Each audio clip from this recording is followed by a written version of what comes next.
Hello and welcome back to Koko Sleep, a brand new podcast of original children's bedtime stories designed to make bedtime a dream. Just talking to your adult for 1 second. If this podcast helps your little one sleep, please find the time to leave us a short review. It will help our stories reach more people, and we'll be so grateful that you did. Wow, it's really not long now until Christmas. And here in England, there's one thing I long to see when I open my eyes every Christmas morning. But for me, it still hasn't happened yet. Can you guess what it is? It's white, very cold, and makes everything look beautiful. That's right, it's snow. Does it get cold and snow where you are? Or is it toasty all year long? Well, as you know, Koko the koala had a very cosy Christmas in the previous episode. And we thought you'd like to hear what the Jupiter twins are getting up to at this time of year. So, once again, we're leaving Sleepy Forest and travelling through snowy skies with Lily and Jake Jupiter, who were on a mission to help Santa. Their journey takes them through an enchanted forest, where they meet some delightful new friends. So, before I begin, relax into your bed, close your eyes, and imagine a winter wonderland, which is where we start this episode of the Jupiter Twins, A Snowy Night, by Gillian Rogerson.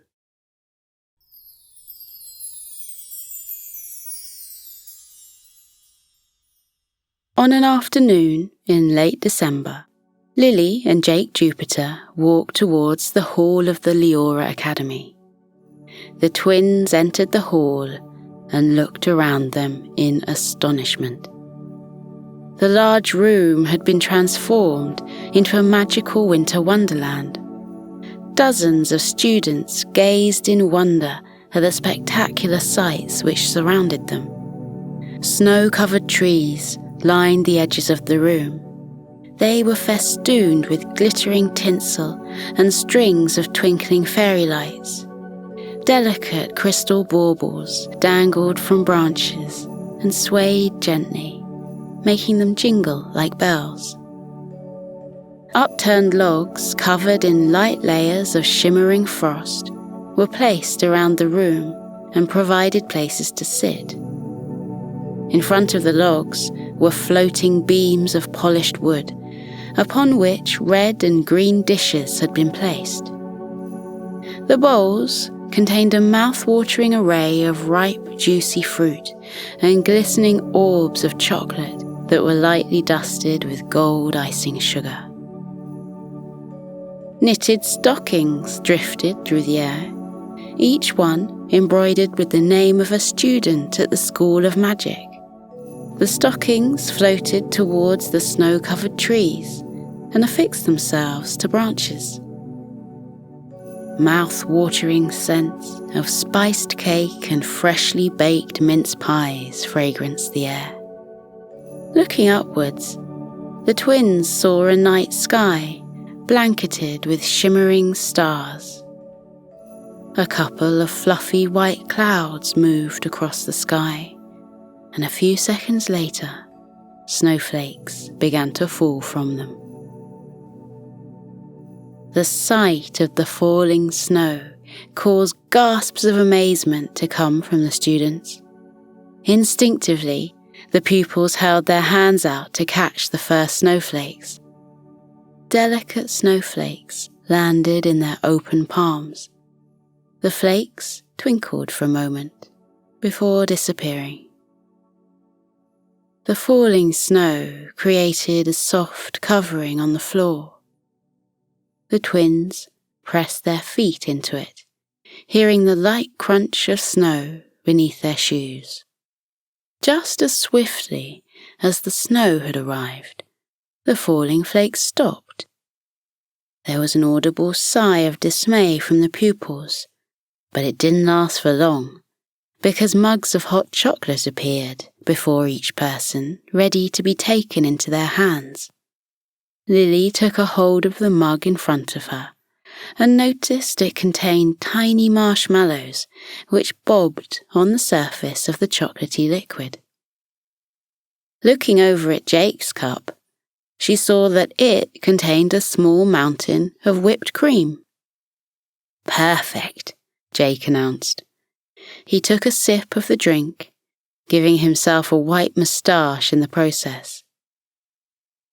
The pupils in the room made their way to the log seats and sat down. Some cups were placed on the hovering tables, but most were kept cradled in hands.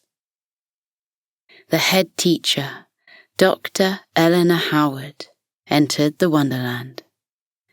Her long navy hair was embellished with sparkling star-shaped gems. She was wearing a floor-length dress made of red velvet, edged with a silver sequined trim. Her sapphire eyes seemed to twinkle more than the stars in the navy sky above her. She looked around the room and smiled in appreciation. She told the students there would be no more lessons that day, and they should enjoy their afternoon in the hall. She reassured them the snowfall would return every hour. Her gaze rested upon the twins, and she walked towards them. She bade them a good afternoon and asked if they could do something for them. She explained how a special friend of hers needed help of a magical nature. Dr. Howard cast a glance around the enchanted room and said she didn't want to take the twins away from it, not if they didn't want to go, and it was a matter which could wait a little longer. The twins quickly shared a look of understanding. They never missed an opportunity to use their magical skills. Lily put her empty mug on the floating table in front of her and asked, "What would you like us to do?" Dr. Howard clicked her fingers, and a faded red book appeared out of nowhere. She plucked it from the air and gave it to Lily. "Return this to the library across the road, please. Wrap up warmly before you set off. You must ensure the book goes back on the correct shelf. The librarian will show you where to place it. From there, you will know what to do." With those puzzling last words, the head teacher left the hall. Lily looked at the red book cover. There were no words on it. She checked the spine, but that too was blank. Jake looked over her shoulder as Lily flicked through the pages. There wasn't a single word anywhere. They made a quick stop to their rooms to collect their coats. Bearing in mind Dr. Howard's words about wrapping up warm, they gathered their hats, scarves, and gloves, even though the December weather was mild that day, with no hint of snow on the way. They left the school, crossed Calverley Street, and entered Leeds Central Library. Once inside, they walked into the main lending area and looked around it. Lily whispered to Jake, "There are 3 librarians. Which one should we talk to?" Jake smiled and pointed to the left. "That one. She's got wings, but they're very faint. Can you see them?" Lily squinted, as if that would help. A woman wearing a green dress was placing a book back onto the shelf in front of her. There was a light, shimmering haze across her back. Lily focused more and soon made out the shape of fluttering wings and came to the conclusion the librarian was a fairy. Supernatural beings of all kinds lived and worked around the city, but only those with magical abilities, like Jake and Lily, could see them. The twins crossed the room and approached the librarian. She heard their footsteps and turned around, a ready smile on her face. Before the twins could say a word, she put a finger to her lips and moved to the far side of the room. She stopped at a line of shelves. Lily and Jake followed her. Still silent, the librarian pointed to a narrow gap in the books before her. She gave the book in Lily's hand a pointed look, and then, soundlessly, tapped the shelf. Lily carefully placed the book into the gap, not sure what to expect. The librarian gave her a satisfied smile, and then walked away. The twins stared at the shelf. "Now what?" Lily asked quietly. The shelf of books slowly opened like a door. A cold breeze touched their cheeks, and a single snowflake fluttered through the opening and landed at their feet. The twins looked at each other and raised their eyebrows in question. Jake said, "We should go through." Lily nodded. They walked through the opening and into the brightly lit tunnel. They walked along it. The carpet beneath their feet was soon replaced with a blanket of soft snow. They came to the end of the tunnel and discovered they were in a different world. The landscape in front of them consisted of rolling hills and tall mountains. A thick blanket of glistening snow lay over everything. A cable car was waiting for them. Its door opened, and the twins felt a rush of warm air coming from within it. They entered the carriage and walked to the front so that they could look at the picturesque panorama. The door to the cable car closed, and the vehicle set off along the suspended wire, which stretched out over the snowy fields and beyond the mountains. Lily and Jake rested their gloved hands on the window and took in the snowy landscape. The sky was full of fluffy, snow-filled clouds, and, as if on cue, flakes began to fall softly. Some landed on the window of the cable car and displayed their beautiful, delicate patterns. The cable car moved smoothly towards the mountains and went over the top of them. On the other side was a small village that was illuminated with sparkling fairy lights and old-fashioned street lanterns. Cosy-looking homes circled a large lake that was frozen over. People, clad in colourful winter clothes, skated expertly across the glistening ice of the lake. Lily pressed her face against the window. "Jake, are those elves?" Jake looked closer. "They are." He spotted someone at the far side of the village. "Lily, do you think Dr. Howard's friend, the one who needs help, might be Santa?" Lily looked at her brother. Why are you asking that? Because he's sitting outside a house over there, Jake smiled. And he's waving at us. Lily put her attention on where Jack was looking. She broke into a smile.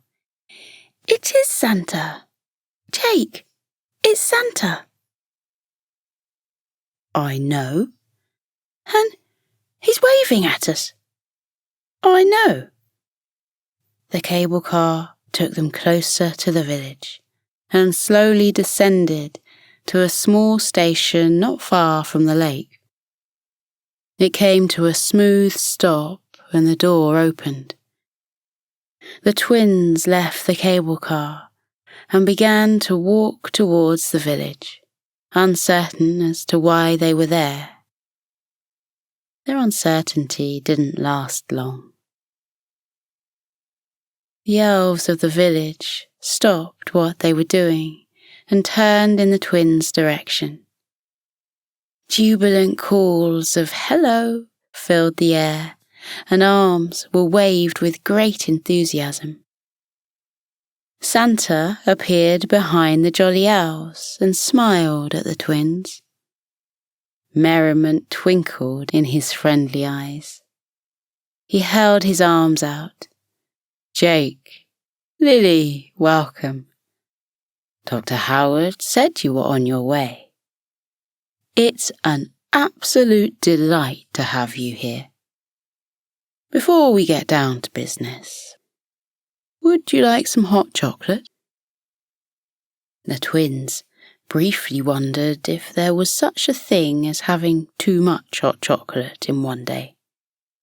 They decided it wasn't, and so said yes please to Santa.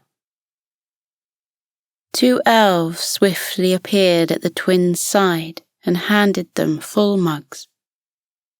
Santa asked the twins to follow him to his workshop, where his sleigh was parked. As they walked across the soft snow, Lily and Jake looked left and right at the cheerful village. The snow glistened and glimmered like glitter. They felt like they'd landed in the middle of a beautiful Christmas card. They reached Santa's workshop and went inside. A huge red sleigh almost filled the area.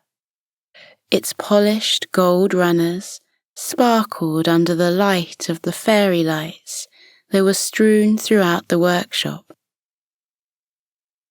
Santa moved closer to the sleigh and pointed to the red velvet seat inside.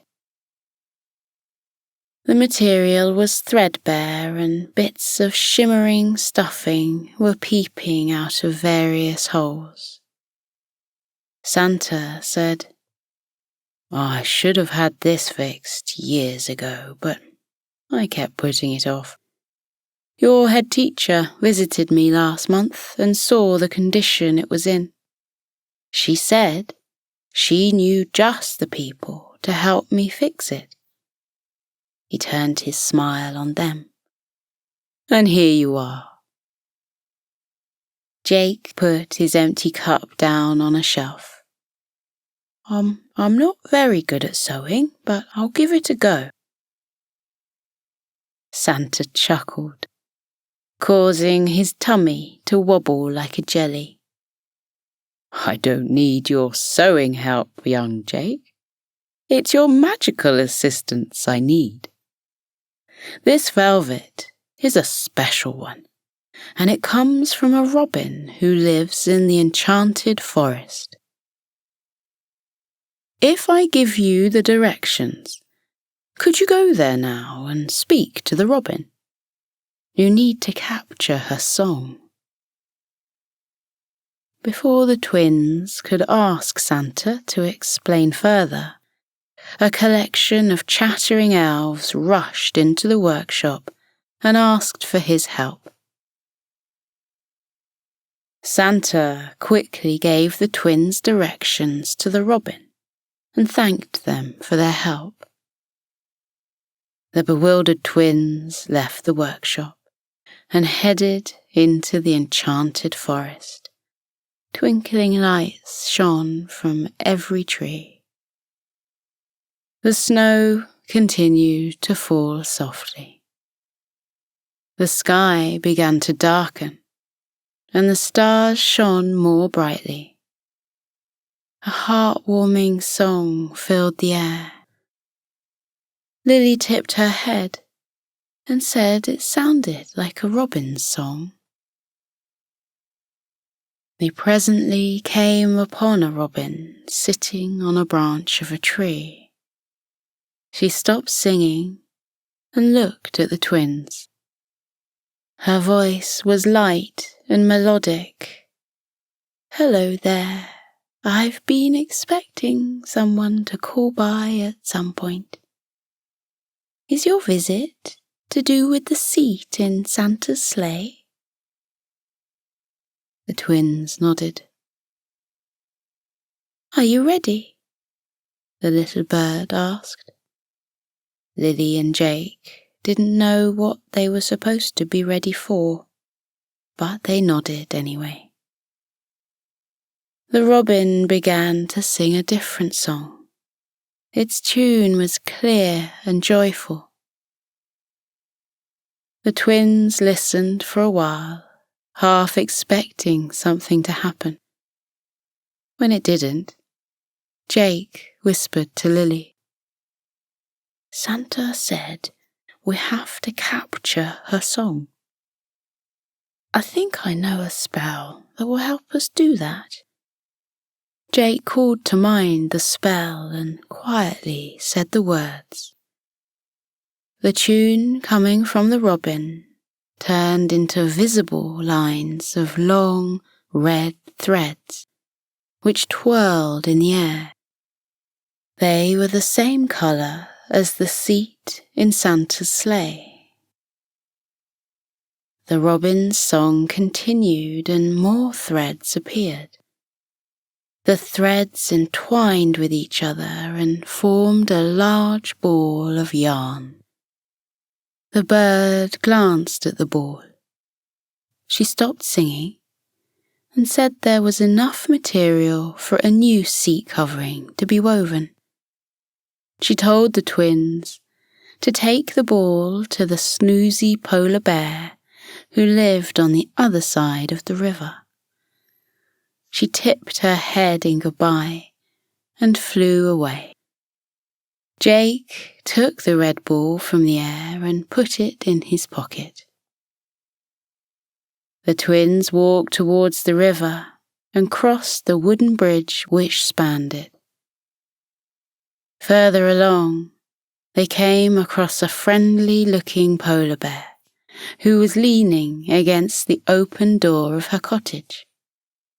She welcomed the twins and said the robin had stopped by to say they were on their way.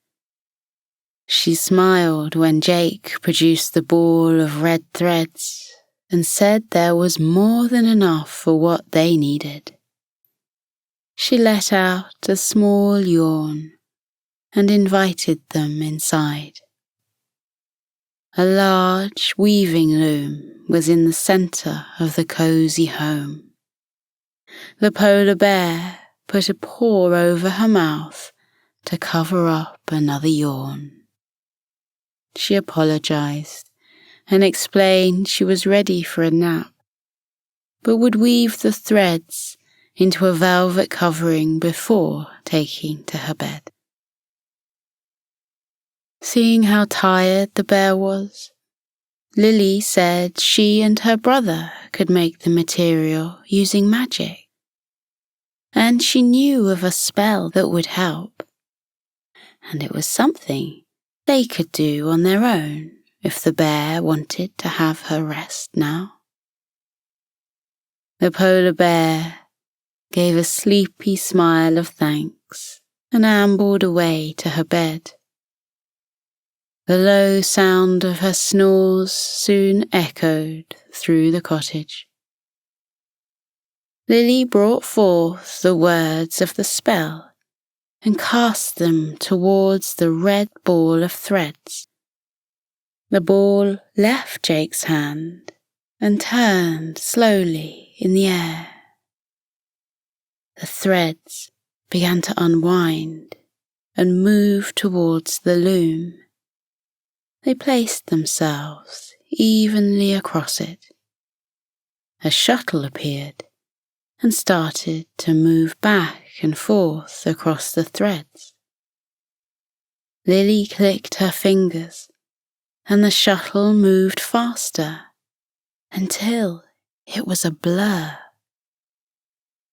The snow continued to fall outside.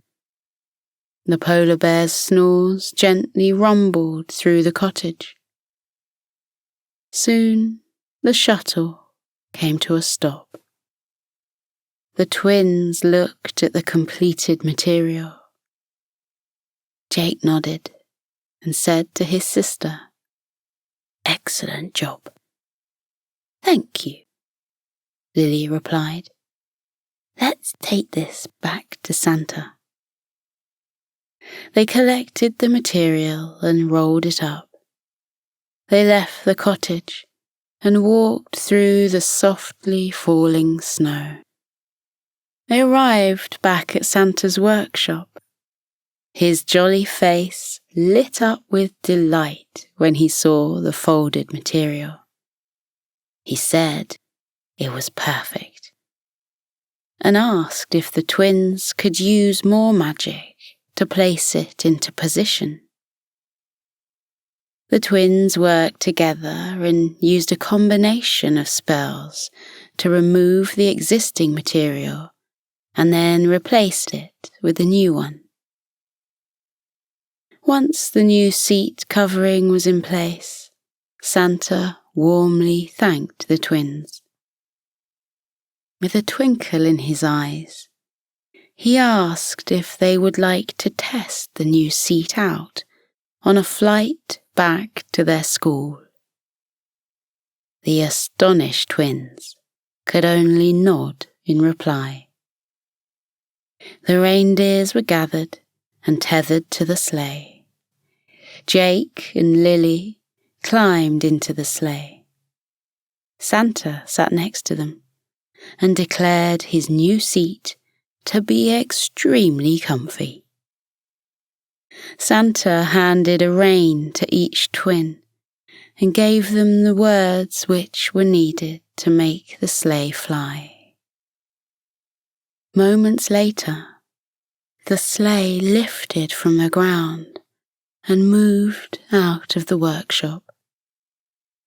With the reindeers at the helm, the sleigh took to the night sky and flew over the softly lit village. The elves waved goodbye. Through the sparkling stars they flew. The snow continued to fall gently. One beautiful snowflake after another. Onwards they flew. The Leora Academy soon came into view.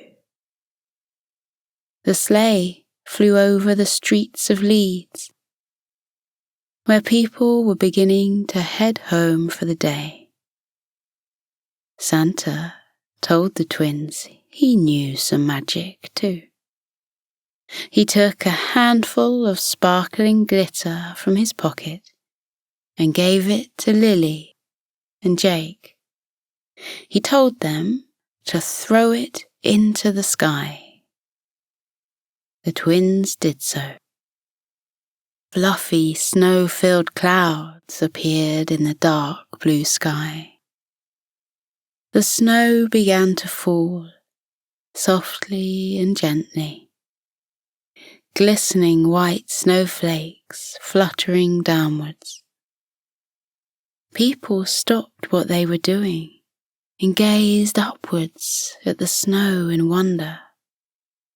Some held their hands out to catch a falling flake. More and more snow fell.